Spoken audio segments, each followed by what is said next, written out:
You know, for centuries, marriage was basically the bedrock of society. But that bedrock, well, it's changing. And it's not some sudden earthquake, not at all. It's more like a slow, quiet erosion that's been reshaping our world for decades. So today, let's dive into what's behind this slow erosion of modern marriage. To really get a grip on where we are, we have to look back at where we've been. Let's rewind the clock to, say, 1970. Back then, the marriage rate was almost 11 per 1,000 people. It was just what you did. It was the default path to being a grown-up. Okay, now let's jump forward to today. That number, it's fallen all the way down to around 6 per 1,000. I mean, that is a massive drop. But the key thing to remember is that it didn't just happen overnight. It's been this gradual slide, year after year after year. And this really gets to the heart of it. The key phrase here is decline slowly. This isn't some sudden crisis or a collapse. Nope, it's a steady, persistent trend that's been going on for decades. It's an erosion. Which of course leads us to the big question. If marriage is slowly eroding away, well, what's causing it? What are the real reasons behind such a huge societal shift? So before we jump into diagnosing the causes, we first need to get a really clear picture of the symptom itself. Think of it this way, the declining marriage rate isn't the disease, it's the main sign that something pretty significant is happening just beneath the surface. And that's why the term slow erosion is so perfect. It makes you think of these persistent forces, like wind and water, that work over a really long time. It's not one single event, right? It's all these small, consistent changes that have completely reshaped the landscape of how we partner up. Okay, so I think we have a firm grasp on the what. Now let's get into the why. It's time to diagnose the causes behind this retreat from marriage. From what we can see, a complex trend like this isn't just driven by one thing. It's really pushed by three powerful, interconnected forces. We're going to look at economic pressures, evolving cultural norms, and of course, the rise of some very real alternatives to marriage. First up, let's talk about money. All those traditional milestones, getting married, buying a house, starting a family, they are way more expensive than they've ever been.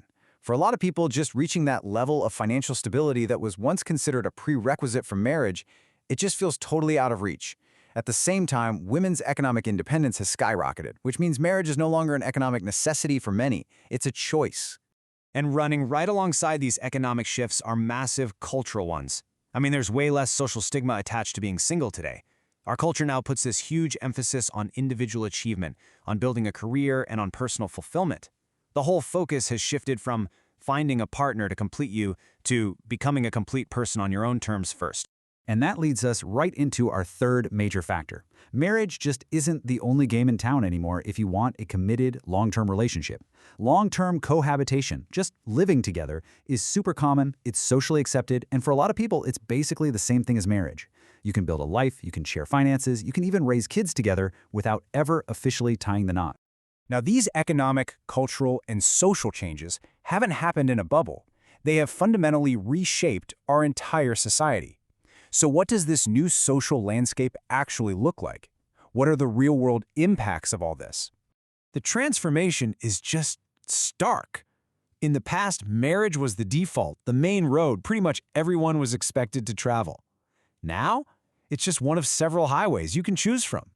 That intense social pressure to get married young has been replaced by an acceptance of, hey, take your time, or even choose a different path altogether. And you can see the results in how we physically live. Just look at this chart. The slice of the pie for married households has shrunk, while single-person households and cohabiting households have grown like crazy. Our homes literally look different because of this trend. Here's another crystal clear impact: the age we get married. Back in 1970, it was in the low 20s. Today, it's pushing 30. That's almost a whole decade of difference. A decade for building careers, for traveling, for living independently before even thinking about marriage. So, all of this leads to a really important question. Where are we headed? Let's move to our final section and consider the prognosis for the future of partnership. If you remember just one thing from this whole explainer, please make it this. What we're witnessing isn't necessarily the failure of marriage. It's the dramatic expansion of what partnership itself can even mean. It's like the entire map of human relationships is being redrawn right before our eyes. And that leaves us with one final and, I think, pretty provocative question.